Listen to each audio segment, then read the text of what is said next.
GarageBand Weekly, GarageBand Weekly. We are back for another year here on GarageBand Weekly. In this episode, we'll be looking at all the news and notes for the last week. There haven't been many. It's been Christmas and New Year's time. We're going to look at some predictions for 2023. What's going to be happening in the world of GarageBand. We'll be talking a little about AI and can ChatGPT and other similar things help you in your music creation in 2023.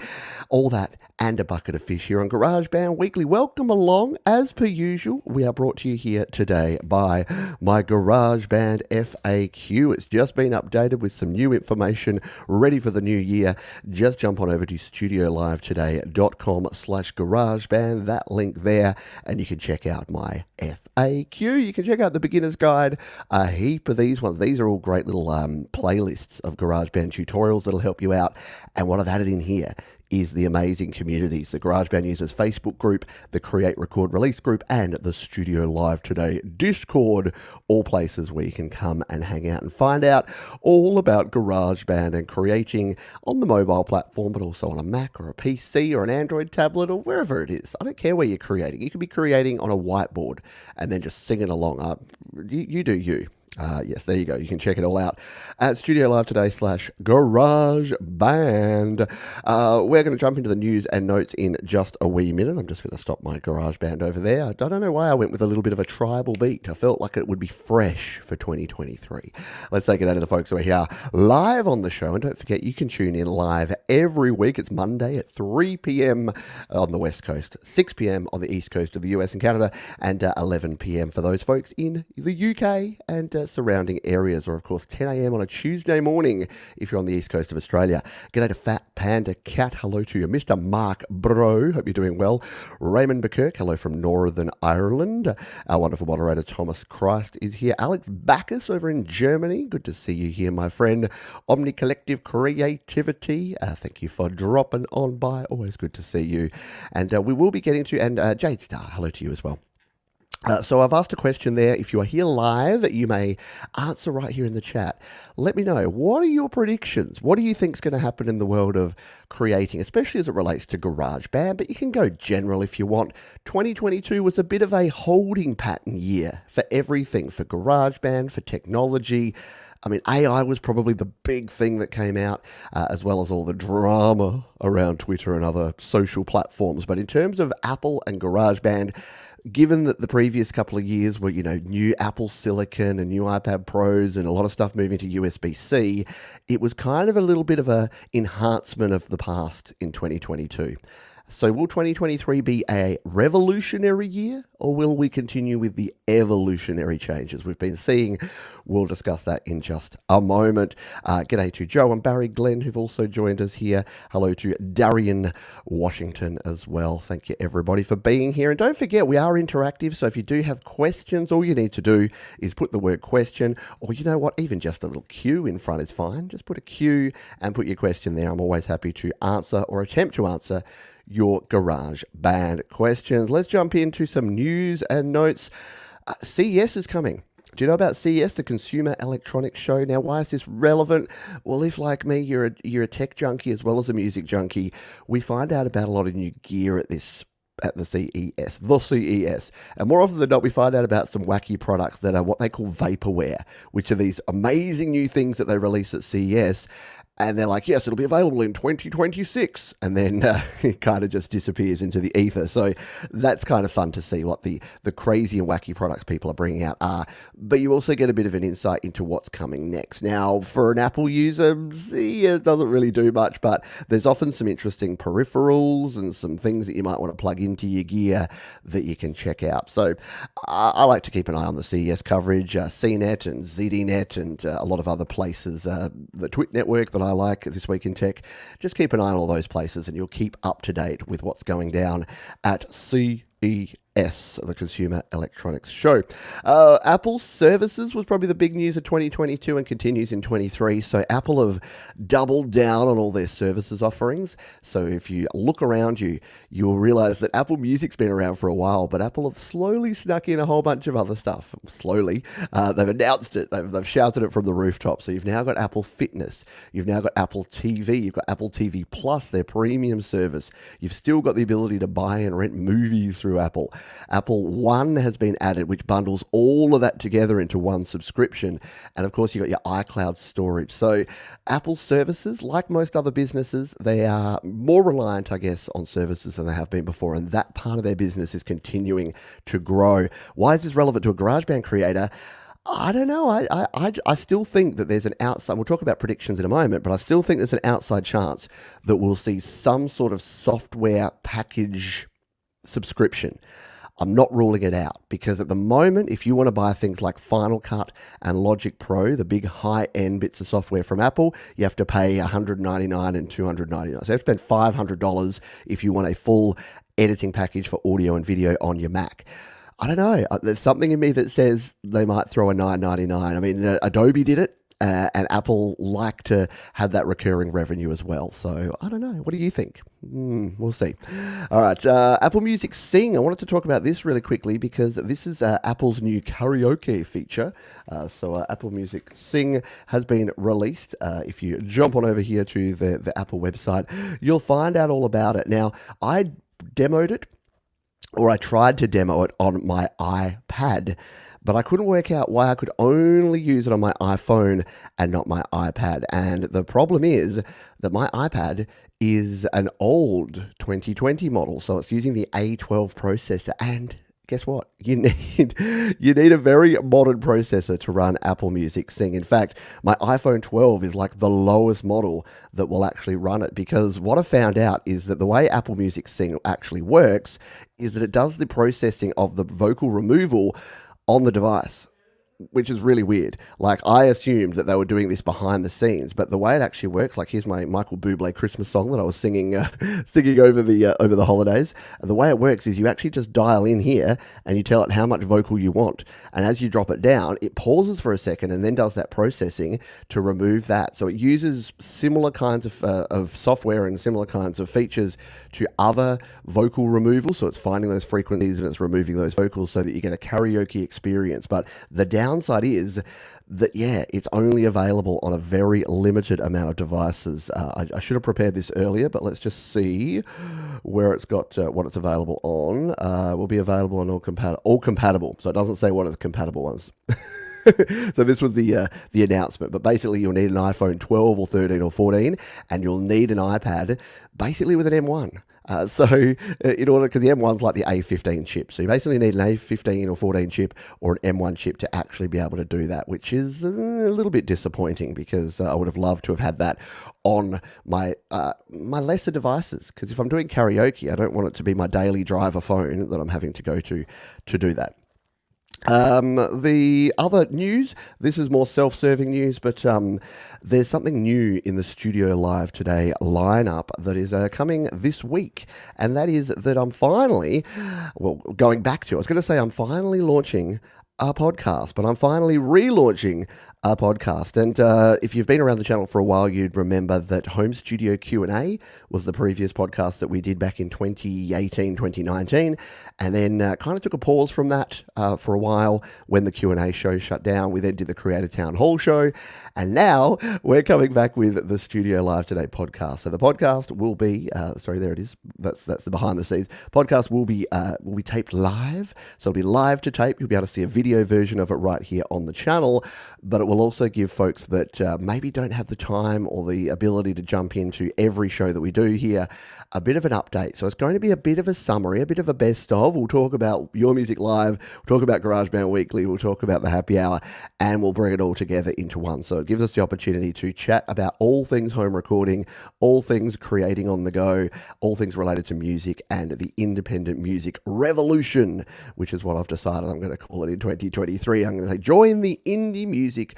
revolution here on Studio Live today, because I think it is a time. We've been blossoming, we've been threatening, we've been bubbling up for about the last 3 years, and I think now it is clearly a revolution. If you look at my playlists, I'm listening to mostly music from members of this community, which is super duper cool.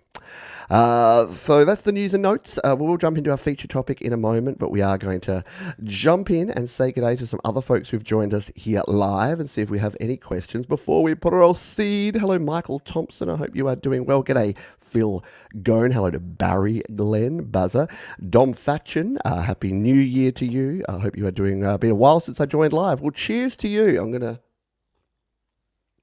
have a sip of coffee out of my delicious Studio Live Today mug. Available now, studiolivetoday.com/merch.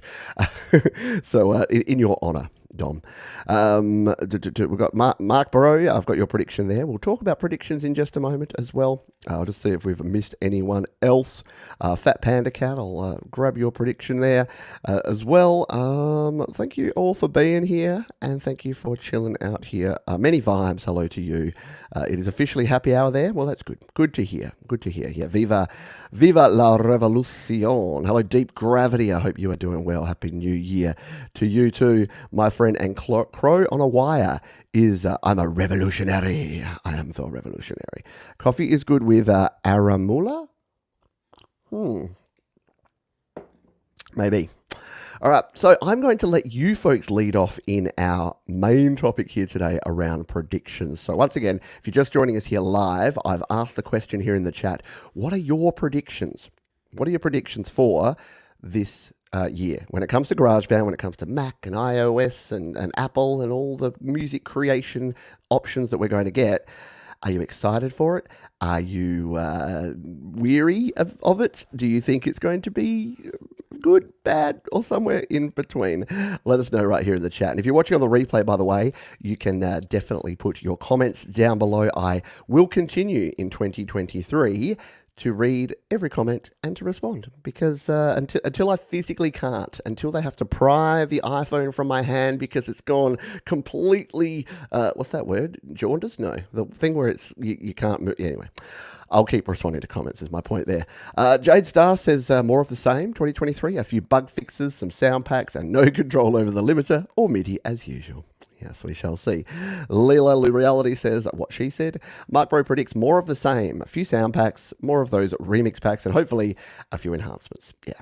Fat Panda Cat says, I'm not sure we'll get a huge amount new from Apple. They updated a lot this year for the M chips. The only thing I didn't see in a big change in was the Apple Watch. Yeah, well, there hasn't been a huge change in Apple Watch, but I guess the Apple Watch Ultra would be their big change, where they've got the big new Chungus one. But yeah, for us regular Apple Watch users, we didn't get a whole lot different, did we? I'm waiting for a 4-track, like a multi-track recorder on the Apple Watch.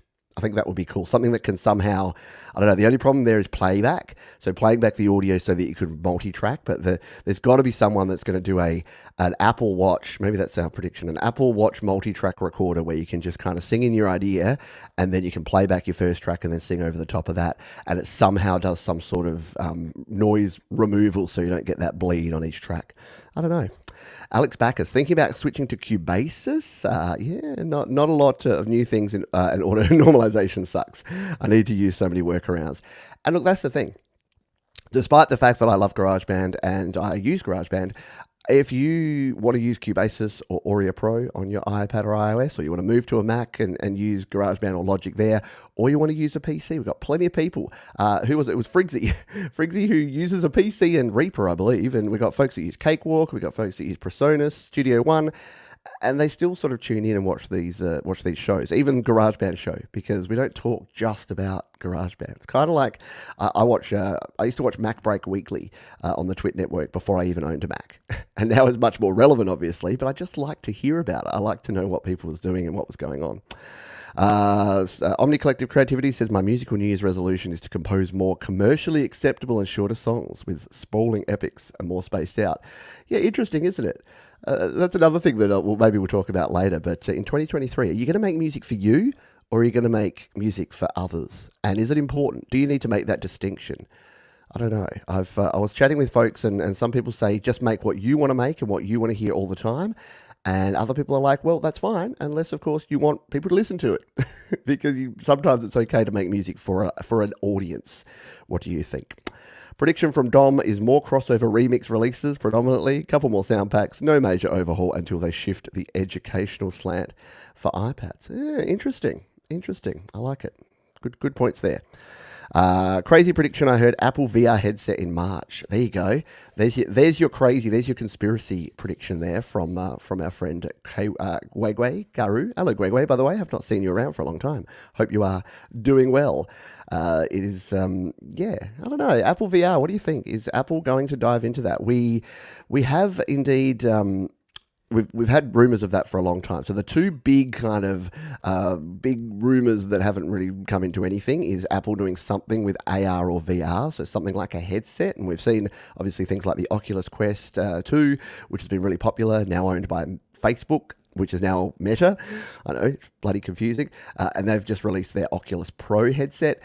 There's rumors that Apple are going to create a headset that would be like a creative space. I would be reasonably excited by that. The only problem is that I think the cost is going to be fairly prohibitive. From what I've heard, the leaks of the prototypes are, we're talking like, 12 cameras and 15 microphones and just craziness, and it's going to end up being a high-end, very bleeding edge product that would cost many thousands of dollars and be snapped up by a lot of very hardcore Apple people that just want the Apple latest stuff. But I don't know. I don't know where VR and AR is going in terms of being able to use it on a daily basis. When I put the Oculus Quest 2 that my kids have on, I can wear it for about 30 minutes before I start feeling dizzy and sick and disoriented. So there's obviously some work to be done there for use in a more practical sense, because there's talk about online creative spaces being in VR and AR, and I'm just like, the whole metaverse thing sounds lovely, but to me it's more of a science fiction thing still now, until you can get something down where it removes that reality distortion field and makes people feel more comfortable. Because I know for at least 20 or 30% of the population like me, we just can't use it. And not to mention, accessibility. Folks who are blind are not going to use the metaverse, and folks like myself who are vision impaired, it makes it a bit challenging to have the same thing for everyone. Many vibes. I predict the prices will be too high for me to buy new devices. I predict that too for myself. My GBIOS predictions for 2022, no knob modulation copying over when the Track Mini is copying to a new Keyboard Alchemy track. Oh, okay. ChatGPT can answer. Yeah, let's just ask ChatGPT. It'll give me the questions. Still waiting to update the Mac. Not sure if it's safe to do so. Yeah, that's a good question too, Mark. I'll tag that. We'll talk about that a little bit later as well. Hope there'll be. So this is Sebastian. Hello, Sebastian. Hope there'll be some new features grabbed from Cubasis and pushed to GarageBand. Interesting. We'll talk about that in just a moment, about some of the things that maybe could be there. Guitar tuner on the watch would be, guitar tuner, which I use as well. Actually, these days I use an Embrini tuner, but a good guitar tuner on the watch. Is there a guitar tuner for Apple Watch? I know we go off on tangent. Don't worry, this show does this. If it's your first time, Apple Watch guitar tuner. There's got to be one, doesn't there? So there's a blog post here about stuff. So Apple Watch. Okay, so there's the Chifra Club tuner on Apple Watch. Easy to tune your guitar. Just play a chord and then play a chord. Hopefully you're not playing a chord and then try to tune your guitar. So is that for Apple Watch? Okay, maybe we need to download this. I don't actually see. This is a really sad thing. I have had an Apple Watch for a couple of years. I really don't even know how to download an app to my Apple Watch. I'm assuming I do it on my phone, and then maybe if we've got time later, we'll do that. I'll tag yours many vibes, and if we have time later, because I know many people are getting Apple Watches, and maybe you've got one for Christmas. There you go. Deep Gravity got me an Apple Watch SE for Christmas. There you go.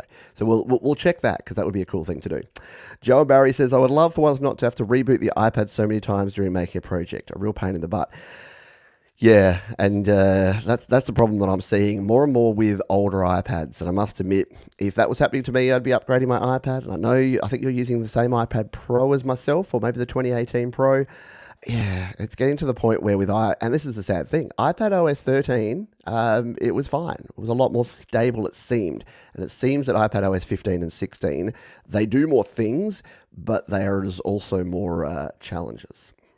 9.7-inch Apple Watch Pro. Now, that would be fun if you had like even like something like that. That's just like those communicators that you put on your wrist like that. It's like computer, infiltrate the enemy and rule the world. I don't know, something like that. But yeah, don't you think that would be that's got to be coming, doesn't it? Because the Apple Watches are already getting chunkier and bigger, so maybe we get an ARM communicator that we can talk into. That'd be kind of cool. Or does anyone remember Inspector Gadget, where Penny had that like notebook, and it was the first notebook computer? Oh, before their time, I'm telling you. G'day, Tremor Bear. I hope you are doing well. Just see if we've got any other comments. I would. I need to construct a list of voiceover compatible AUV3 plugins. Yeah, that would be a good thing. In many cases, what you can learn can be applied. Exactly. Even though this is a GarageBand show, you can apply anything that we talk about here almost to any platform you like. In fact, some platforms will do a whole lot more. Many will do a whole lot more than GarageBand and not have the same limitations. iOS 17 is confirmed by Apple. See Zoltek vid for more details. Yeah, that's interesting. We will obviously get an iPad OS, an iOS 17, but who knows what it will bring for us. Apple glasses. Yeah, so Apple, and that's the thing, like, isn't that like we had the Google Glass, we had the Snapchat spectacles or whatever they were. But yeah, until it can be in like a pair of glasses, until I can just chuck on like with my my shades, and then they have like microphones and cameras. And look, there are ones. So Ray-Ban makes something called Ray-Ban Stories, which have cameras and microphones and speakers in them, so you can actually record video. Which I don't know. Does that fall into the creepy range then? When everything you look at you can record? I don't know. Yeah, chuck on your tin hat. Quantum computing will create a wormhole that will become aware I think sentience has got to be coming soon. We're going to have sentient computing for a while. Now we're well into the M chip. This is Fat Panda Cat. M chip era of Apple. I'm hoping we see more third-party developers really making use of the power of new iPads have. Also, VR and AR glasses. Yeah, and look, I think something VR or AR is coming from Apple, but I think Apple being Apple, the first one will be here's my prediction. I wasn't going to talk this because it's not super relevant, but I'm going to throw it out there anyway. I predict that at some stage in 2023, probably in the middle of the year, around maybe the WWDC time, Apple will release a first generation. They'll be very clear that this is the first generation, like they did with the M1 chip, like they did when they released the Mac Mini. It'll be a VR headset. It'll be smaller and slimmer than things like the Oculus because they'll use a lot of their power, their chip production power, to reduce it down. It's going to have a heap of cameras and a heap of microphones, and I believe it's going to retail for $2,999 US. There you go. I know nothing, by the way. Some people, I say things sometimes and people are like, yeah, but you're got the inside scoop from Apple. You've been talking to them all the time. I'm like, no, really not. It's lovely that you think that would be the case, but really, really not. They've been working on the new glasses since about 2015. Yeah, exactly. It's been in the pipeline. And the other one, by the way, is the Apple Car. There was a whole Apple Car division for a while, but apparently that's been kind of scaled back. So the chances of seeing an Apple Car. But the question, obviously, like the joke around that is, if there was an Apple Car, you'd be driving along and it would be, this device requires too much power. Or the application has unexpectedly quit. The application of driving the car safely has unexpectedly quit, and suddenly you're in a lot of trouble. So yes, that's got to be. There'll be some memes if Apple do release a car. There'll definitely be some memes around that of some of those, interesting errors that we've got. Like, what's the iCloud one? It's just like or unexpected error. It's like unexpected error. What are you talking about? I've got your question there, Mark. We'll spin around to that in a moment. Trevor Bear, my 2023 prediction, retirement. For you, that's great. More music. Create more music. That would be good. They could add transport controls for GarageBand, iOS and Mac, and Logic. Could be useful to record remotely. There you go. Yeah, that would be good to have some transport controls for Apple Watch. That's a bloody marvel. Like, can you imagine if you were just, instead of, even with me with my iPad's at a distance there, if I could just be playing my guitar and there's just like a big record button and I'd just go bump and it would trigger that. That's got to be dead simple. I think you're onto something there, Thomas. I'm banking that one. I'm going to go with it. Omni Collective do not need an Apple Watch. Yeah, I mean, yeah, your iPhone can do most of the stuff your watch can do. It just does it on a smaller scale, and it's just more convenient to be able to have it just there with you. The one thing I do like about the Apple Watch is when I go for a walk or a run, which I have done little of lately, but need to do much more of in 2023, I don't even need to take my phone because I've got the cellular version. I can get messages. If anyone needs me, I can make and receive phone calls. Quality's not bad, like for just saying, hey, are you at the shops? Yep. Can you get bananas? Sure. And I can even listen to music and podcasts and stuff if I've got my AirPods, which I always do because I'm an Apple fanboy and I buy everything Apple tells me to. That's just how I roll. Not really. I like it. I like it a lot. I'm just going to scroll down and see if we've caught up with all. If you've got any other questions or any other comments, please do throw them here. Lee Davies, I'll grab your question. All right. Yeah, car stopping in the middle of a freeway. Your car hasn't been backed up for 2 weeks. Back up now, right? Yeah, or that you try to make it so that it's software and automatic software installation is off, and then you're driving along, and it's just like Car OS 17 available now. Download, and you're like, yes, okay, get away. And it's like, I'm sorry, you're not plugged into power with at least 50% charge. We can't download right now. Shutting down. It's got to happen, doesn't it? Hopefully not. Hopefully not. Alrighty, the iToilet will be cool. Not many bathroom gadgets yet. You know what? I would go for that. We're considering a trip next year. Well, this year now. Yeah, so we're trying to plan a trip this year, and the US is on the cards. Like, might actually be able to get over to the US at some stage, at least for a while. And the one thing that I'm dreading about the US more than anything, more than all the things that you think I might be dreading, is the toilet situation. Y'all got some wacky toilets. I tell you what, like Japan have got super cool toilets. They got the gadget toilets. Especially some of the older school American toilets, like filled to the brim with water and the handle flush thing, and it's just, yeah. Anyway, as someone that comes from either a European country or Australia, yeah, your toilets be whack. I'm just saying that. Your toilets be whack. I don't know. Hello, Tony. Tonight. Hope you are doing well. All right, so I'll get into I'll talk about my predictions, and then I will answer your questions. I've tagged the ones that have come in from folks like Mark and Lee Davies, so we'll get to your questions in just a moment. But in terms of my predictions, and they're going to be quick, sound packs, I think we will get about 2 to 3 sound packs. And I know you don't want to hear this, but I don't think that they will be what a lot of folks want. I want a country sound pack. I want a metal sound pack. I want a guitar-only sound pack. I want all these things. I don't think we're going to get them. I think we'll get 2 to 3 sound packs, and they'll be Beatmaker, and then one will be called Fonky Fonk. You know, because fonk is like a new thing, Phonk. I'll be like Fonky Fonk, Funky Fonk. So we'll get that, maybe a lo-fi. Lo-fi will be like scratchy, chilled sounds, something like that. So that's what I think in terms of the sound packs. I think they'll get some more producers on board. They've actually had, look, I know, for many of you, you don't care that 17 and that Zed and that all these producers have sound packs in GarageBand, but a lot of folks do. They're actually attracting. And this is what I say. Whenever someone says to me, I'm underwhelmed, I'm disappointed by Apple doing these producer sound packs, I say, yes, but they're bringing new people into GarageBand. So I know that you might not spend a lot of time here in the sound library, and you're probably not checking out the new packs by Zed and the Katy Perry remix and the 17 remix, but a lot of folks are. And it's bringing them into the GarageBand, because I'm getting more and more folks that are starting in live loops. And now they're like, they discover this new world where they're like, you mean I can take these live loop things that I'm doing and then bring them in and put them into a track view and then create my own music and then add like keyboard sounds and things to it. So I think there's a lot of opportunity there for this year if they get some more producers on board. So I don't know who, because I'm not cool, but I would not be surprised. In fact, I would be more surprised if they don't bring on board at least another 1 or 2 producers to create. And I'm not saying that because I'm one of them, because I'm definitely not. I can assure you of that. Instruments, I think we're getting 0. The reason I think that is that I just don't think it's what most users, and I know you and I want more instruments. We want a banjo. We want some better strings, better guitars. We want some more options in there.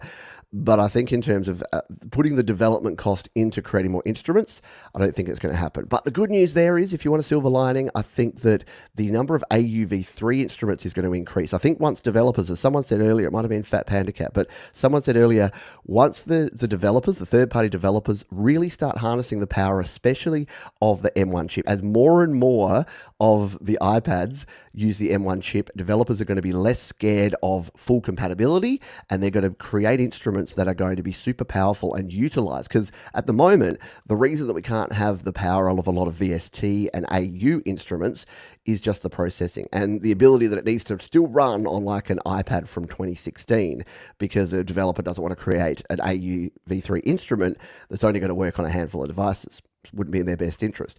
But I think as we have, now that we've got 8 gigabytes of RAM, or up to 16 gigabytes of RAM in our iPads, and we've got the M1 chip, which just flies along, I'm hoping, and we've got a lot more storage space too. That's the other thing. Instruments take up a huge amount of storage.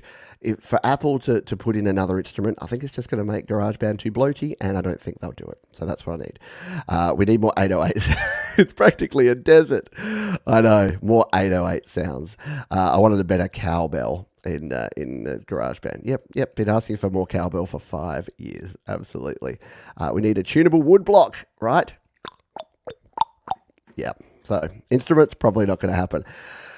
What I do think is going to happen is stability improvements, because they always do.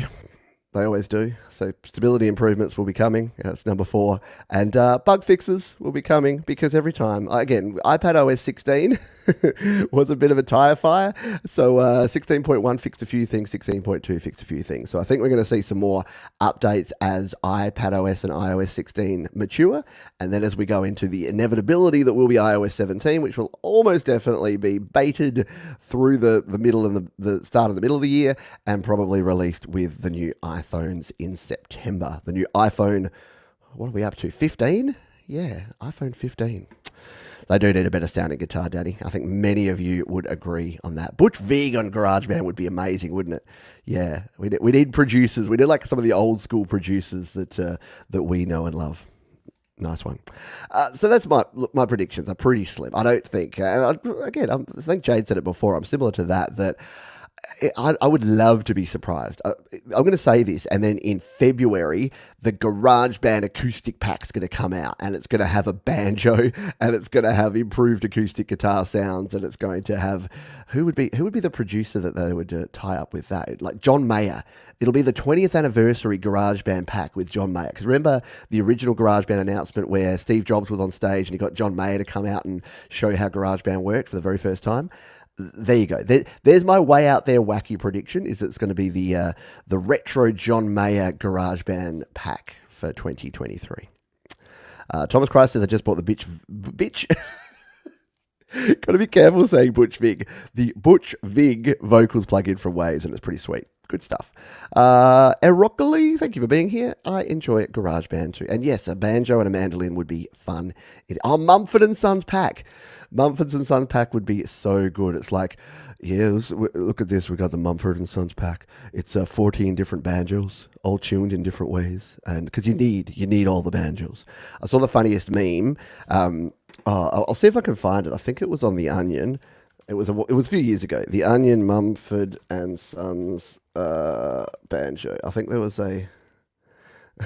It was from 2012, and this is why the Onion's so fun. I love the Onion, but it's this one. Mumford & Sons can't believe they all got each other mandolins for Christmas. And it's this cool thing. English folk rock Mumford & Sons, the band members were surprised to discover during the annual Christmas gift exchange on Wednesday that they had all gotten each other new mandolins. I love my mandolins so much, I decided this was the year to introduce Ted, Ben, and Winston to this wonderful instrument, said lead singer and guitarist Marcus Mumford. So yeah, it's just funny, because if you know Mumford & Sons and their music, it's all mandolins and banjos, and it's awesome. So go Mumford & Sons. All right, Kermit on banjo. Doom-ba-doom-ba-doom-ba-doom-ba-doom. All right, before we get to the next section where I'm going to go through my top 5 wants. So that was my prediction of what I think is going to happen. Now I'm going to talk about in a minute, I'm going to talk about 5 things that I think are realistic to happen. And if I got to take over, if I had a meeting with the GarageBand development team of Apple tomorrow, these are the 5 things I would tell them. And they're not that out there, and they're not that difficult to implement. So we'll talk about those in a moment. That's what we call a tease in the business. Mumford & Sons pack would come with a chewing straw. That's right. Mumford & Sons should team up with who does the I can't think of the name. Sweet Lovin' anyway. I will. No, I can't remember that band that plays the be my redneck, the Dead South. There you go. Should be. They should team up with them. That'd be a lot of fun. All right, I'm just going to remove some of these comments and jump down to the questions that we got here. One from Mark Bro has the question, is it safe now to update the Mac? Will most third-party plugins work? Yeah, let us know. Did I update to Ventura? I think I meant to, but I can't remember if I did. Let me just check my Mac update, because I'm pretty good at the moment. Oh, that's not the right thing. Update. Software update. Let me just see what version I'm on. Checking for updates. I think I might actually still be on the previous version. Let's look at this live. Let's have a live look in. Yeah. So what am I on? I'm on Ventura. Okay. So Ventura 13.1. If anyone is on macOS Ventura 13.1 and is using GarageBand, help us out. Help a brother out. Help Mark out. Help me out, and let us know. Is GarageBand working on Ventura 13.1? I'll go with this, Mark. No one's screaming at me. And when things really go to schnizzle, I get dozens of people screaming at me saying, don't update, or I just updated it and it all went to heck. So I would take that as good. I'm on Ventura, the first version of Ventura. I'll update. I'll do it. I'll take one for the team. After this show, I got a couple of days with no shows till Friday. So I got a couple of days where I don't need my streaming rig. So I'm going to go out there. I'm going to take one for the team. And then when I try to do my podcast in a few days' time, it'll crash and burn. And I'll be like, damn you. I blame you, bro. No, not really. But yeah, I'll try it. But I think that it's pretty good. I think it's been pretty stable. Compared to iPad OS 16, which wasn't, I think the Mac folks are okay. So I would say it's pretty safe. I would give it an 80% safety rating, as long as you're not right in the middle of a big project. Is it possible to gig live with iRig 2 and Tonebridge? Do you think there will be latency? This is a great question, and I want to explore more of this in 2023 because I get asked questions about live streaming and live performing using iOS devices, and I don't do a lot of it. I have tried it. And look, I have used the iRig. iRig 2, if you're talking about, actually, yeah, iRig 2, you're probably actually better off. It's all analog, so your quality won't be as good. But with an iRig 2, what that will do is if you're using an older device, like, say, this iPod Touch, what you could do is plug in via the headphone jack there, and then plug in an iRig 2, which is the analog device that uses the headphone jack. You plug your guitar in, and then you plug the audio out from the headphone jack of the iRig, and you put that into your amp or your PA or whatever you're playing through. And then you can basically use this as an amp. So you could run Tonebridge, as Lee's talking about here, or you could run Amplitude, or you could run Bias FX, or whatever you like, and basically use your iOS device as an amplifier for your guitar. So yes, you could do that. I think you'd get better quality from like the iRig HD series or an iRig Pro, so that you can hook it up digitally via the Lightning port. I think that would be better quality, but it may actually introduce a bit more latency, because the good thing about the old school iRigs is that they're all analog. So it's just sending your analog audio in. Yes, it's doing some digital processing and sending it back out. So I guess there is still conversion there, but I haven't had issues with too much latency from those. But I think the iRig HD series or the iRig Pro Duo or Pro Quattro or even the iRig Stream Pro, they seem to be really good and really low latency. But I have all these devices. I just need to do some more experimenting with them. So I'll say watch this space, because I need to find a solution. I lean heavily on my Macs and my PCs in the past to do my live streaming and my performance. But I want to go mobile. I want to be able to just be using my mobile devices while I'm out and about. So I will try to, again, be your guinea pig and find some good solutions, because no one seemed to be able to crack that. No one's cracked the code of using it, especially using one device. Once you've got two devices, it's a bit easier. But if you want to try and live stream through one mobile device, we've seen many folks hit a wall and struggle with that. So Watch this space. I'll definitely try and help you out. Eric Lee says that GarageBand should try and preset a virtual band rehearsal so the band members can. Oh, isn't that the dream? Having the ability to have a virtual. I mean, talking of latency would be a severe problem with that. I know there's some platforms, because many folks have been asking me about this lately too. There are some platforms now that are super low latency video conferencing, and folks have said that they can actually play along together live and jam together live. I haven't tried them enough to work out if that's going to be good, but yeah, it would definitely be good. Because the thing is, there is the jam session. If you look through the videos, if you look through the GarageBand FAQ, if you look through all the stuff I've done over the last sort of 6-7 years of this channel, I've covered every feature in GarageBand except that jam session feature. Maybe it's time. Maybe I need to actually work out if it is usable and if it can do anything that might be useful to you. Yeah, it might be time to take the plunge. Just install Windows 95 on my PC. So cool with all those Windows. There you go. Yep. Yep, not major project, so take a check. Give it a go. Give it a go. Dom's still running Catalina. Work hates me. Yeah, workplaces don't love it when you won't update. Ah, dear, oh dear, oh dear. Apple engaged Elon Musk to take care of that. Wouldn't that be good? Put Musk to some use. Elon, could you come and fix our latency issues, please? That would be cool. Jam sessions perhaps the closest to virtual band sessions, but may need updates. Yeah, I've not heard great things about it, and that's why I've never really tried it. Live virtual jam is hard to set up on a US Robotics 56K modem. Yeah, good old 50. Heads up, who used modems? Let's get a gauge on the age of other folks here. Was the first time you connected to the internet? If you know the AT commands, did you ever use Q modem or one of those DOS based BBS? Did you log into a BBS before the internet? Did you know the pain of a 2400 baud modem and watching a GIF or a JPEG download line by line by line? Yeah, we kind of take for granted the fact that I can live stream a 1080p video with good audio quality right into the ear holes of 30, 40 people live, and that many hundreds will watch it on the replay. It's a bit ridiculous, isn't it? Thomas started with the 28.8, yeah.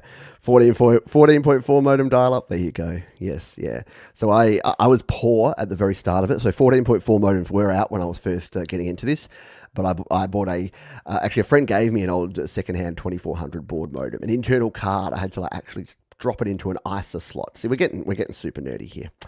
Yeah, 56K definitely seemed like a miracle, absolutely. Oh, the Commodore 16 plus 4, yeah, man, those things were great. First job was tech support when the 56K came out, but it says 56K. Oh, and that's the thing. Do you remember when 56K came out and people were connected to bulletin boards and downloading? They're like, it's not downloading at the full speed. And it's like, there are actually many factors that go into the speed of an internet. No, your box says 56K. It should be downloading 56K. It's like, yeah, cool. Sorry, I could go down the rabbit hole of that. I could go down, but maybe later if we've got some time. First one was the 44.4. Yeah. Picked up the phone and mid down. Oh, mate. When someone would pick up the phone, and it was like, and you're like, oh, man, I was halfway through that JPEG of Sarah Michelle Gellar in a bikini, man. What are you doing to me? All right. So, what are my top 5 things that Apple need to change in GarageBand in 2023? Number 1, no particular order, we need to get a master volume fader. Yeah, it's a pretty simple fix, isn't it? We need to get a master volume fader right here in GarageBand, because it's great that we can adjust all of the different tracks and all the different volumes of our tracks, but there is no master fader, which means that if you have all your tracks up too high, you need to use workarounds like the FX trick, and there's videos here on the channel showing you how to do all this, or over at studiolivetoday.com/GarageBand, but there's no way to just turn the master volume up and down. And that means if your overall song is too loud or too quiet, you just can't change it. And I can't imagine that would be it. Given that we can use hacks and workarounds to change the master volume using the FX hack, it can't be that hard to actually add that master volume in. So that's number 1. Number 2, we need to be able to name our sections. So this has been a bugbear of mine for a long time, and that is that if you do what you probably should here and use multiple sections, there is no way to name them. Now, I've showed you workarounds here on the channel. You can set up a drummer track and name each chunk of the drummer. So instead of this being called Kyle, you can come in here and rename this and name this one a different name. Instead of Kyle, you can just go, yeah, this is called Chorus. So you can actually do some things like that and then use each chunk as its own thing and just throw that at the top. Just drag it up like so. Can't drag it up. Like that, put that at the very top of your project and use that. But really, given that we have these sections in here and they are called section A, B, C, and D, tap, rename, section name. It cannot be a difficult thing. These are not, I'm not giving Apple massive amounts of production homework here. I just think these are very simple things they should be able to do. Number 3 is backup or version control. So if you've checked out the channel here, you'd know that I'm an advocate for version control, which means that when I'm working on a project like this, when you've done a little bit of it, what I tend to do is come out here, duplicate that project, and then start working on the second version. And then when I've added a few more things, I come back out to the main screen and I go, come back out here. My mouse is going everywhere here. I come back to the main screen like that, and then I duplicate it again. And this is the only real way to make sure that you're getting backups of the hard work that you're doing. What would be great is if GarageBand used what GarageBand Mac and Logic use, which it actually creates backups, or a lot of other DAWs create backups. So again, this isn't a difficult thing. I'm not asking for new guitar sounds or a banjo. I'm just asking them, can we please just have the ability to have an automated backup so that when something happens or your iPad crashes, because that does happen sometimes, GarageBand will crash, that you can actually come back and resurrect that without having to do a manual process. That would be my wish there. Number 3. This is number 2 or number 4 is to be able to record in track view.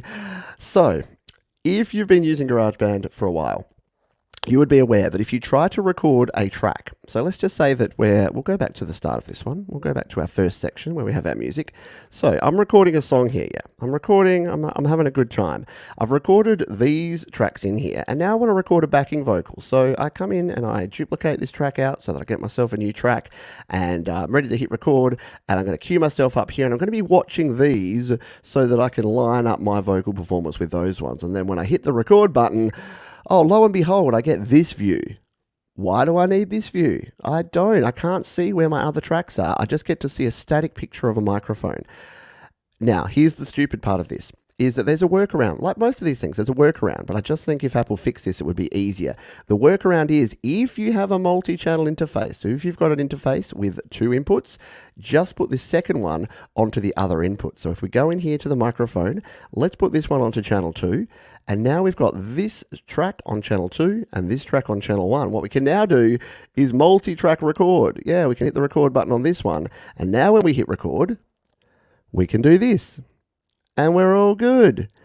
So why, in the name of your deity of choice, can't we just have that option when we only have a single one? And why do we have to rely on it being a 2-channel interface? I don't know. It's weird. The number one thing I would love to see from Apple for GarageBand in 2023 is the removal of the auto normalization, or not even the removal, because I get it. So if you're not familiar with this, when you export a track, so when you grab a track here in GarageBand and you export it, so we come here and we share it. Let's just share it as a song file and share it out as an uncompressed wave. So we're sharing this project. We'll do that here in the background while we have a little chat about this. What we're going to do is I'll just open this up. I'm going to open it into audio share.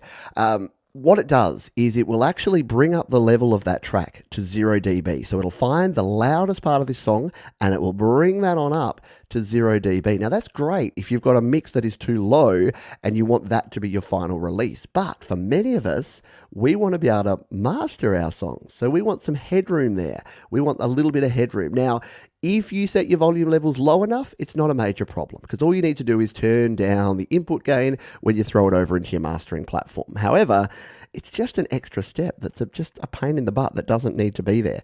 So here's the example. We've thrown this one out here. It is here. Nope, that's Mumford & Sons. It is here in GarageBand in Audio Share. And you can see here that because it's quieter here and then this bit gets louder, it's found the loudest parts and it's turned those up to 0 dB. Now that means if we tried to master, in this section, we're already at the peak volume and it's not going to work. So again, you can turn the initial volume down when you put it into your mastering software because it's not peaking. The problem is though, if your volumes levels are set too loud in GarageBand to begin with, it's going to actually auto compress or limit that, which is where you get that horrible pumping and sometimes even distortion sound. And especially if you're a new user to GarageBand, it can kind of ruin your experience. Here's all that GarageBand needs to do, and what Apple needs to do is that here in the settings, just like in GarageBand for Mac, in the advanced setting, there needs to be one little option here that says auto normalize on or off. And then if you turn it off, it just bypasses that particular part of the export process. Now, I'm not a developer, so I don't know how hard that is, but I cannot imagine that just not doing a process and having a slider or a switch that says yes, do the process, or no, don't do the process, surely you're just diverting around a chunk of code. And that to me should be a pretty simple thing to do. So there you go, free of charge for your Apple. 2023, you will make all of our GarageBand lives so much easier if you implement these 5 simple things. What do you reckon? Am I on the ball? Am I on the money? I don't think these are unreasonable. I'm not going out there saying you need multi-track automation. You need to be able to do automation on effects. You need to be able to have multi-takes and take selections like you do in other DAWs. I don't need GarageBand to be Logic. I just need it to use a little bit more logic. See what I did there? Come on with the logic. All right. There you go. Well, here's the thing. We should start a petition, but the thing that you can actually do, and I've got a link, by the way, in the description of this one, in the show notes, there is a link to my video about the top 10 features I would like to see in GarageBand. So I'll bring that one up here for you. So that's this video here, and if I'm smart, and I think I am, did I put it in here? I thought I did. No. So there is a way that you can actually do this. I should have put it there. I'll go back and put it in the notes after this show.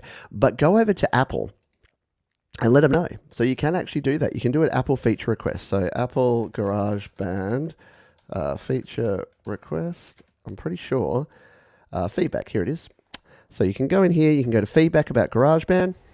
So this is it, apple.com/feedback/GarageBand. You can put your name, your email address, the subject, the feedback type that you put in here. So yeah, feature request, bug request. So if everyone here, if you've complained about something to do with GarageBand before and you haven't filled in this form, I suggest you do. Here, look, I'll put it in the chat for you right now. There's options basically. It's that whole thing. It's like, don't complain about the guy that's in the White House if you haven't voted, or the guy that's in Parliament House here in Australia. So let them know, and maybe we need to do that. Maybe legitimately do need to start a petition and just get everyone to do like a big campaign where on one particular day we all put in feedback about the same thing. I don't know. There you go. Give it in. Built-in annoyances to drive you to Logic. Maybe. There's the conspiracy theory, isn't there, for Robert? Built-in annoyances to drive you over to Logic. Maybe that's what it is. Alrighty, so there you go. I'm glad I've got that off my chest. There you go. There are places to give feedback. Yep. The more people have yelling at them. Exactly. That's it. So maybe I need to listen to my own advice and go and do that. Maybe I just need to do. Let's do that on next week's show. Let's make next week's show me lodging feedback. Would you tune in to watch a man yelling at clouds and lodging feedback to Apple about their software? Maybe. We'll see how we go. Yeah, thank you. If you are enjoying it, the rants and the randomness of the GarageBand Weekly show, it is one of my favourite shows because we don't take ourselves too seriously and we do have a bit of fun around here. So feel free to hit the big thumbs up and support the channel. Appreciate you. Thanks for being here. We've got a few more things that we want to talk about. I'm just going to check through and make sure we've got no other questions. If you do have questions, by the way, if you're joining us late and you're just jumping on board, the easiest way for me to see your question is to throw a big chunky Q right in front of your question. So I can definitely see it if you do that. Naming sections, right? I know. I don't want it to be section C and section F. I'm just like, oh, which one's my chorus again? Was it section E or section F? If only there was a way to name it. Chorus. Yeah, master volume is there, but it's hidden. Exactly. It doesn't show up. But yeah, exactly. When you open it on a Mac. So if you just get a GarageBand iOS project and you open it up on a GarageBand Mac or on Logic, it's got master volume. It's just, yeah. Anyway, I don't mean to get cartoon level angry about this stuff, but I don't mind when something like if you give me and look, a developer from Apple, if they ever wanted to talk to me, they probably would give me 14 reasons why we can't do it. But I don't know. I think some of this stuff must be simpler than they think. And for all the bug fixes and stability improvements they put in there, maybe these are ones that they could do. I don't know. Just tuned in. Best wishes. Hello, Jan. I hope you're doing well. Jan de Blues over there on the Facebooks. Question from Barry. When recording electric guitar, can you use pitch control to bring string bends back into pitch? Asking for a friend.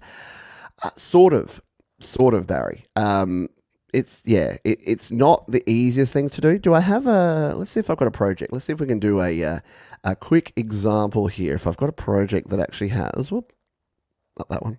If I have a project that actually has some lead guitar with some string bends, do I have my song maybe like college? Yeah, let's see if my college song here. So if I open up, I'll just do a duplicate. Remember, if you're messing with something, always duplicate. Oh, not that one. College instrumental 2. All right, let's open up this one because I think this one has some lead guitar parts. Let's turn it up.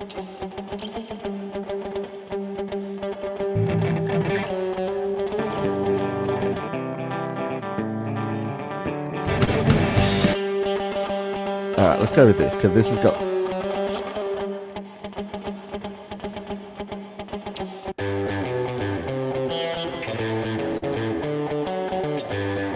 So they're not really string bends in here, but let's just say that my tuning was a bit off on here. You obviously, if you're just using this on, say, an amplifier track or a standard audio track, you're not going to have the pitch control on there. So the way to actually work around that is you're going to need to create yourself another track and a vocal track that does have the pitch control. So if you're new to GarageBand, the only tracks here are in the audio recorder. Yeah, you can turn on monitoring. The only ones are lead vocals and radio ready. So these ones have this pitch control knob, and that can't be added in later. So you have to actually have this on the track to begin with. So what we're going to do is I'll come out here, and what you need to do is actually drag your guitar recording over to that track instead. So what we'll do is we'll bring this one and we'll click and hold and drag it up just to stick it under that guitar track so we can see what we're doing, and then grab this one. So just tap and hold and drag across the guitar, and then zoom in. You're going to very carefully drag down because you need to drag it down to the same spot if you're using it on another track. So tap, hold, see what happened there? It already wants to move. Undo that. So what I'll do instead is I'll just drag down this bit so that we can play around with it. So drag it straight down, bump. All right, now what you'll notice is it's actually removed all the processing. So what you would actually want to do is either use, say, Tone Bridge on this instead. So use an AUV3 plugin for the guitar, or you want to export, so merge that. So merge it out of here. Let's just throw Tone Bridge on here for now. So we'll just edit, we'll get rid of the effect EQ, and we'll stick it through Tone Bridge. So what would be a good guitar tone to use for this one? We'll come down here to the Tone Bridge, and we'll throw... no, not cream. What do we want? Like a nice, maybe like a Blink 182 tone. Blink 182. And let's just find like maybe like All the Small Things. We'll use that tone on there because that one should make it sound a bit more like what we want.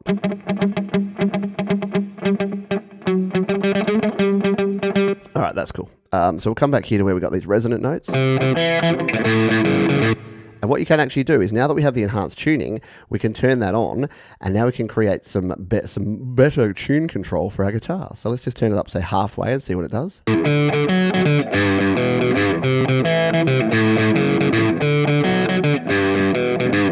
So you can hear there, the problem is that it does that kind of wavering thing. So you can kind of T-paint it here and turn it all the way up, and then it'll get a lot closer.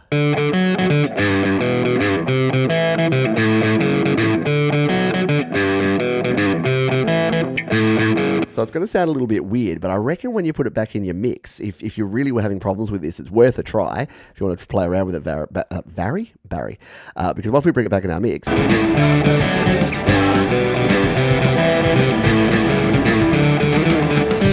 So it kind of sounds a little bit weird, doesn't it? So I guess the answer is, can you? Yes. Should you? Probably not. That's the answer with a lot of things here around GarageBand. Thank you, Dom, for hanging out. Thanks. Hope for 23 brings a lot of good things for you. Rob McCabe, has anyone else found it hard to use third-party apps and plugins? I mean, not particularly. I just showed you one there. It depends on what device you're using. One of the things is if you're using an older device, some of the more modern third-party apps and plugins use a lot of resources, so that can make life a bit difficult. But for the most part, you're pretty fine. If you just come in here and you install them and then come in here and add them, I haven't had a whole lot of problems using a whole lot of different plugins. So maybe check out, again, there's some guides to this stuff over at the GarageBand FAQ, studiolive.today.com/GarageBand. And there's a list of free AUV3 plugins, but also a way to actually add in your plugins and use the free Apple plugins or download and use plugins like Tonebridge. Tonebridge is a good one for guitars, but you can also use it for all your virtual instruments and everything else as well. So it's a fun one. It's a good one. But yeah, studiolivetoday.com/GarageBand. This place here has all the resources that you'll need, all the ways to do things. So I'd have a dig around there, Rob. And if you run into trouble, there's also links to some of the communities there as well. So if you go to the FAQ down here, the GarageBand communities, you can join up. If you're a Facebook user, join one of the Facebook groups, or if you're anti-Facebook, you can join the Discord server and you can chat to folks and ask your questions over there. Alrighty, quick rant.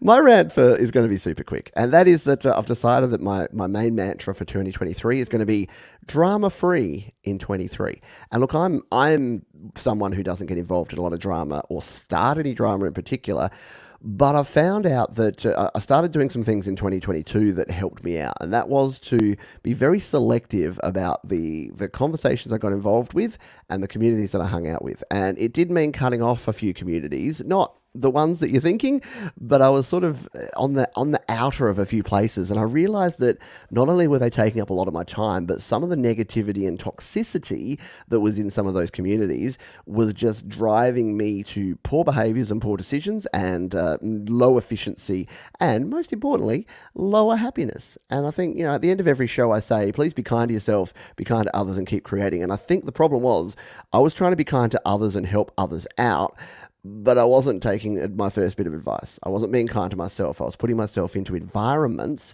that were less than ideal, put it that way. So, look, that's not to say that only surround yourself with people who agree with you 100%, because I think that's very dangerous too. There needs to be a little conflict in the world to maintain balance. But I don't think that in terms of what I've been doing, that I need to be in environments and in areas where there is additional stuff going on. So that's all I have to say about that, is to choose the places where there's going to be people that are going to lift you up, not push you down. It's just basically as simple as that. So that's my rant. Very small rant.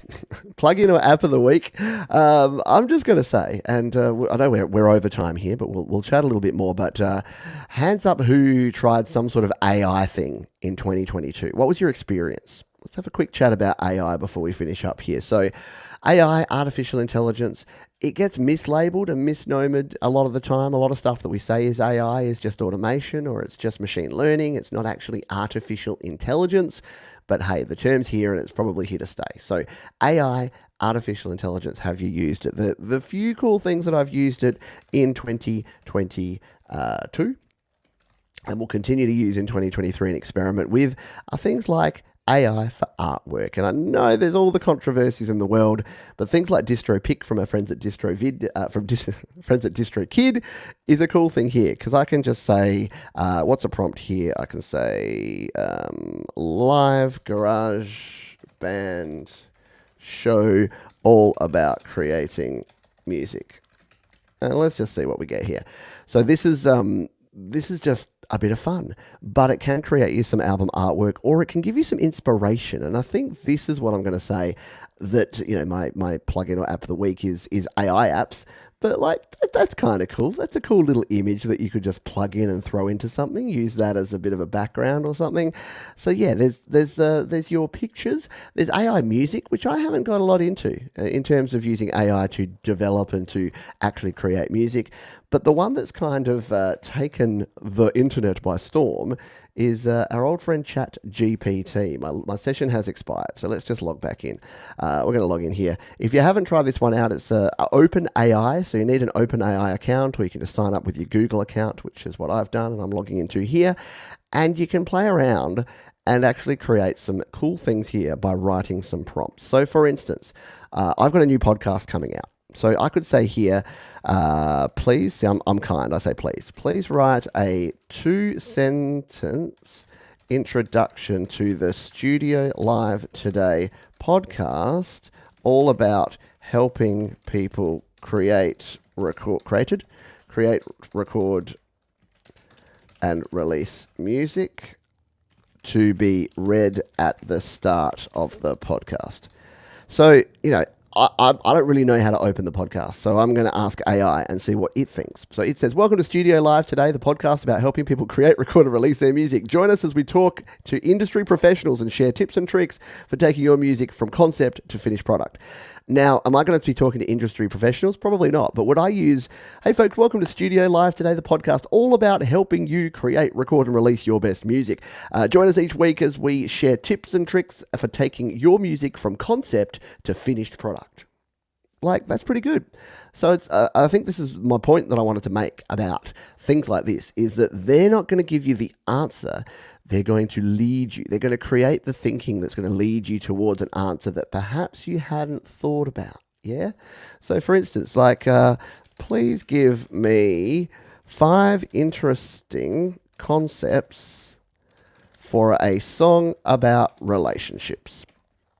Let's just do this. The concept of unconditional love and the idea that love can conquer all obstacles, the complexity of long-distance relationships and the challenges, the idea of soulmates and the belief that there is one perfect person out there for everyone, the concept of growth in a relationship and how two people can change and evolve together, the idea of forgiveness and how it can be an important part of maintaining a healthy relationship. Yeah. So, yeah, there you go. So I'm going to write a song called Forgive but not forget, Forgiven, not forgotten. Okay, I've just plagiarized a course song. But yeah, there's some interesting concepts in there. So for me, it's more of a thinking tool to create ideas that you can then implement into what you actually do. So for me, I could do so. Let's just do one final thing. So I'm a video creator here on YouTube. So I can say, please give me 10 simple video ideas for people creating music on iPad. So what videos does AI think I should create in 2023? Let's find out.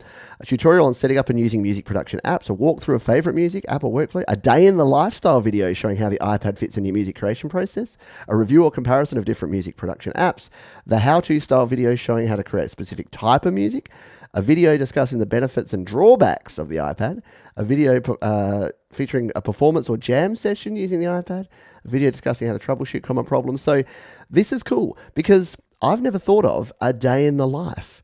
That's actually an interesting video idea. I've never thought of doing a day in the life, like a vlog style of this is how I create on the iPad. I've done little snippets of it, but if I'm out of ideas, maybe I do that. Oh, okay. So I just grab my camera and I follow myself around and I show you how I set up for a show like this and how I integrate the iPad into my live stream. I then show how I create some music and transfer it over to my iPhone. I then show me out on the road walking around as I'm playing with my track in GarageBand. And I then show myself back in the studio, putting it back up onto my iPad and using it there.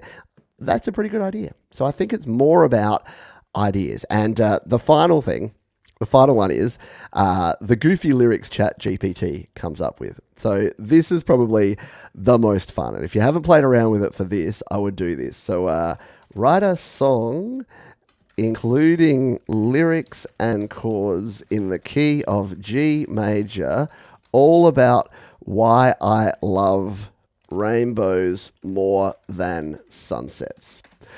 There's just silliness to be had here, and it's fun. Rainbows in the sky, they light up my life with all their colours so bright and so true. I never get tired of seeing them high above the clouds, they're a sight to behold. I love rainbows more than sunsets. They bring me joy, they don't bring me regrets. The way they appear is always a surprise. I love rainbows, they're the colours of my life. Oh, I just love that it didn't want to be too Negative. It didn't start bashing sunsets. It just went, oh, I love rainbows better than sunsets. They symbolize hope, they bring me peace, a reminder of good things that can always increase. I'll chase them forever until my days are through, 'cause I love rainbows more than sunsets. It's true. So again, you can lose hours of your time, but again, some of the most interesting ideas come from the silliest concepts. Who thought that? Who thought 10 years ago that we would be encouraging like our teenage children to not drive a car, but instead just hop into a car with a stranger who'll drive them around to wherever they ask them to? That just was not a thing, and now Uber is like a multi-billion-dollar company. So it is good. Yes, even use an iPad to trigger backing track. Yeah, there you go. Backing tracks. That's another good idea. I like it. As a controller. Yeah. There's so many options, aren't there, of things that could do. Alrighty. So we're towards the end here. Jade is Jade does a lot of good work around artificial intelligence for sure. The stuff that Crayon would come up with had me. Yeah, I know. Crayon, by the way, is another one. This one. I don't know. Yes, it's easy to go and just start playing with this stuff, and I know it's not the most interesting thing. So we'll do one more thing. But if you haven't tried Crayon, it's the most disturbing one of all. So Crayon, which is Craiyon. See what they did there? Crayon. What image do you want to generate? The image of a man who has been brought to tears by how wonderful creating music in GarageBand is. We'll let Crayon do its magic in the background, and I'll let you know what we get at the end of the show. Finally, my tip of the week. I've had the number one question I've had, or the number one issue folks have had with GarageBand in 2022 has been around power. And I know I'm an absolute broken record on this stuff, but investing in a decent quality powered USB hub is going to be the best investment you ever make, because the problem that we have with not only iPads and iPhones, but even our Macs, is that they don't have enough power to run the devices we want. So for my setup, I have an audio interface, a mixer, a webcam. I've got a whole bunch of USB gear plugged into my Mac, and it all goes through a powered USB hub, because it just means that everything stays powered. With your iPhones and your iPads, it's even more important. Even if you're using an iRig device or something that can use the power of the device, get yourself a device that actually will power it up. So the couple of ways to do this: if you're using a regular iPhone or an iPad, you'll need a couple of things. You will need the Lightning to USB 3 adapter. So this one here, the Apple Lightning to USB 3 adapter, is a must-have for your iPhones or your iPads. This just converts your Lightning port into a USB port and a Lightning power port. So you can continue charging your device via Lightning, and you can plug in USB gear. If you're using an iPad that has USB-C, then you'll need to get yourself, if you come up here to my mobile setup, I use this one, the Atola USB-C adapter. So this one's great because you plug that into your iPad Pro or your iPad Air with USB-C, and then you plug your power in there. It's got power pass-through, and then 3 USB ports. So you're good to go with that one. You can then attach up a powered USB hub. So my mobile setup I have been using for 4 years and still use this one. It's $20. It's got 4 ports, 4 switches, as well as a dedicated charging port. It just works. It's the 10DAC powered USB hub.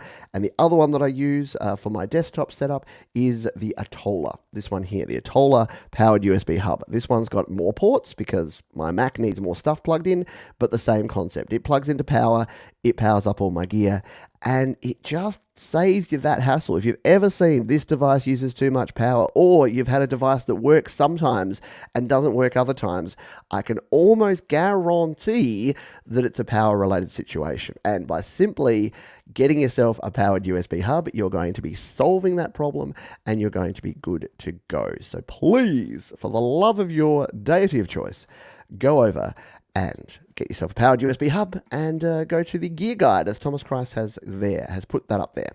Yes, play Jade's, if you've missed Jade's Christmas song that she did 2 years ago, and a Lightning to USB 3. It's very important. Yes, powered USB hub for the win. I know, it's a simple thing, but it's essential. Trust me on this. I don't tell you to buy much stuff. I'm not going to go and say buy a Shure SM7B. I'm not going to say go out and buy yourself, $1,000 worth of gear. But regardless of what you plug it in, you need power. And a powered USB hub just fixes so many problems. So yeah.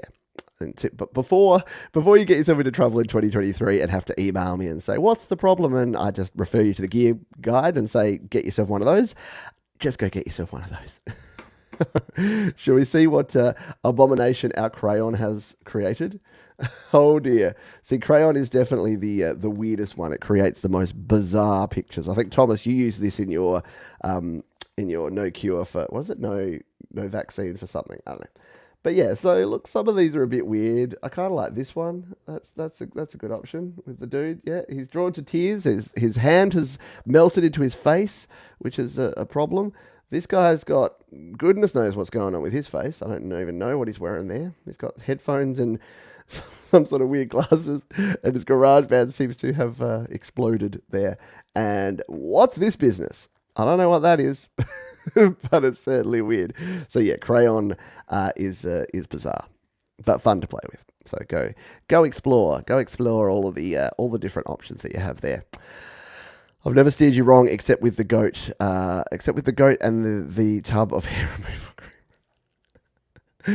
And on that note, we will be finishing up in just a couple of minutes. If you do have any final questions, it is time to speak now or forever hold your peace. If you do have a question that you want to ask me, since we're already into overtime, I'm happy to hang out for another couple of minutes. Just put a Q in front of your question. If you're joining us on the replay, then leave your question down in the comments section below, or go over to studiolivetoday.com/GarageBand and ask over there on the community pages, because we've got the Facebook groups, we've got the Discord servers, we've got all the things. So thank you again for hanging out. If you had a good time, if you enjoyed the rants, if you liked sharing your views, please hit the thumbs up button before you head on out. And don't forget, we have the first ever Studio Live Today podcast being recorded live here on the channel. That's going to be in around about this time, about an hour earlier, in 3 days' time. So just 3 days' time. There it is there. I'm going to throw a link here into the chat, and it'll be down in the description below as well. And you'll also be diverted there if you're here live and you're watching this show live, so that you can set yourself a reminder, give it a pre-like, and do all the stuff there. So thank you everyone for being here. Thank you for all your support over the last year. I hope you had and continue to have a happy new year. And I'll say what I've said for a very long time now, folks, and that is to please be kind to yourself. Please be kind to others. Please continue creating in 2023. And I'll see you next time around here on GarageBand Weekly. Bye for now.